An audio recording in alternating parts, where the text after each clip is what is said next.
Good morning, everyone. Today we are going to discuss about federalism. That what is federalism, types of federalism, what makes India a federal country, and how powers are divided among the different levels so that each and every level can work independently and efficiently. So, first of all, we will discuss about the definition of federalism. That what is federalism?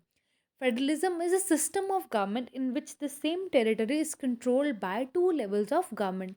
In simple words, we can say that in federalism there are more than two types or two levels of government. Next is types of federalism. There are two types of federation.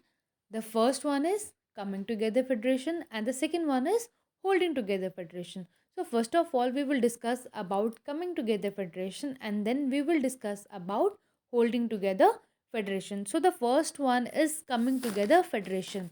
In the coming together federation, the central government and the state always seem to have equal powers. Independent states join together on their own to form a larger union. Examples are Switzerland, USA, and Australia. The next category is of holding together federation. Holding together federation is nothing but the division of powers between the states of the country and the central government of that country. In this type of federation, country agrees to split its powers between the state and the central government, like India, Spain, and Belgium. Next, what makes India a federal country? How can we say that our country is a federal country? As per the Indian Constitution, the nation follows a threefold distribution of legislative powers. The distribution of powers between the union and the state government is what makes India a federal country. We can say that our country is a federal country. Next, distribution of powers. So, the Constitution clearly provided a threefold distribution of powers between the union government and the state government.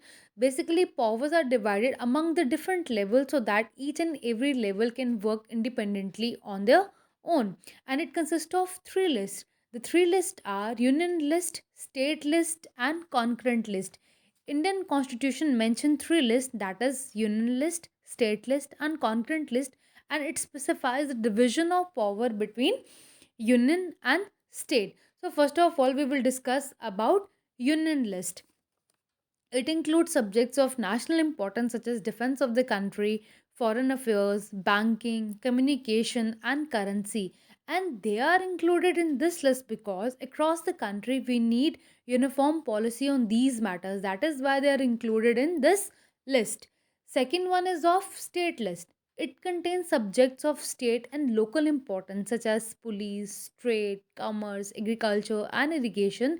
The state government alone can make laws relating to the subjects mentioned in the state list. The third category is of the concurrent list. It includes subjects of common interest to both the union government as well as the state government, like education, forest, trade, marriage, and succession.